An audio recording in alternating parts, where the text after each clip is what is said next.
পুরান ঢাকার তেহেরি খাচ্ছি, মাশাল্লাহ অনেক মজা হয়েছে।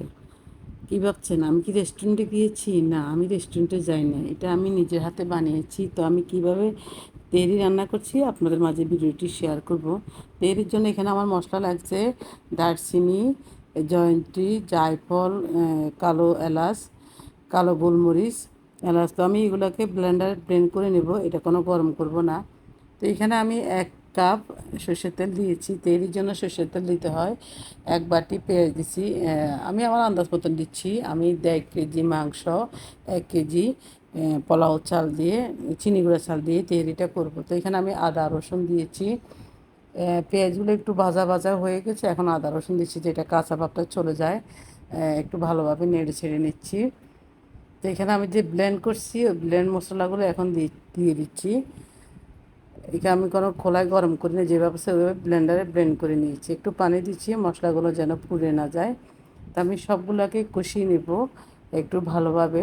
মশলাগুলো দিচ্ছি কয়টি কাঁচামরিচ, কাঁচামরিচ দিয়ে আমি ঢাকনা দিয়ে ঢেকে দিচ্ছি। আমার মশলা কষানি হয়ে আসছে, উপরে তেল চলে আসছে। দিয়ে দিচ্ছি লবণ স্বাদ মতন। এখানে আমি 1 বাটি টক দই দিচ্ছি। টক দইটা আমি ব্লেন্ডারে ফেটে নিয়েছি, একটু ব্লেন্ড করে নিয়েছি, তাই ফিনিশিং হয়ে গেছে। এখন আমি দিচ্ছি গরুর মাংস। এখানে আমি 1.5 কেজি গরুর মাংস নিয়েছি।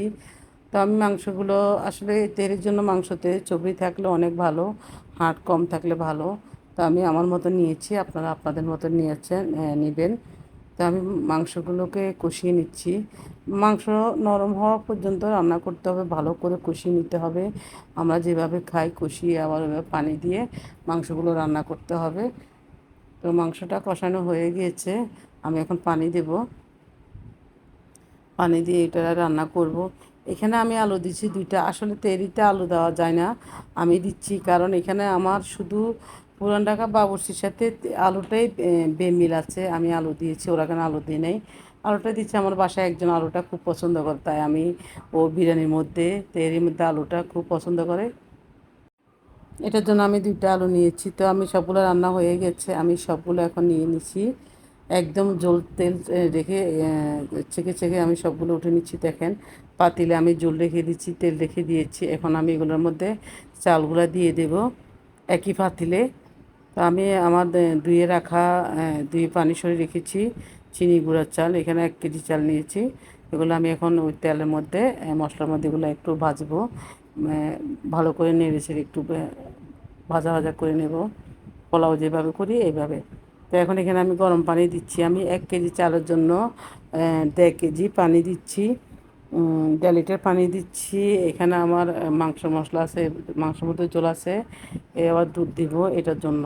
আমি দিচ্ছি কয়টা কাঁচামরিচ দিচ্ছি, কিশমিশ,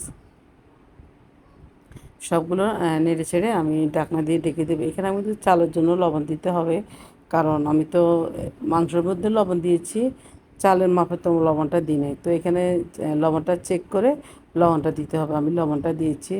আমার পানিতে ব্লক চলে আসছে, চালগুলো ফুটে আসছে। তো আমি আরেকবার ঢাকনা দিয়ে ঢেকে দেবো। তেহরিটা অনেক মজা হয়েছে মাশাল্লাহ, আপনারা বাসায় একবার হলেও ট্রাই করবেন। এখানে আমি ঘন দুধ দিচ্ছি। ঘন দুধ মানে আমি পাউডার দুধকে ঘন করে গুলে নিয়েছি, এটাকে ঘন দুধ বলে। তো চালগুলো হয়ে আসছে, তার সিদ্ধ হয়ে গেছে, মাঝখানের বুকটা চলে গেছে। এখন আমি মাংসগুলো দিয়ে দিচ্ছি। আমি ভালো করে নেড়ে চেড়ে নেব। খুব মজা হয়েছে, অনেক মজা। মানে এখানে আমি কিন্তু এই তেহরিতে আমি হলুদ, মরিচ, এ ধনিয়া, গোটা গরম মশলা এগুলো আমি কিছুই দিই নাই। আপনারা তো দেখতেছেন আমি কোনো জিরা পাউডার, ধনিয়া পাউডার কিছুই দিই নাই। জাস্ট আমার গোটা মশলাগুলো আমি ব্লেন্ড করে নিছি, ওগুলো দিয়ে করছি। মাশাল্লাহ এত মজা হয়েছে, এত মজা হয়েছে।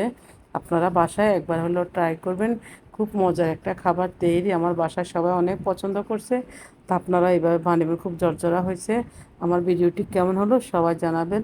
আল্লাহ।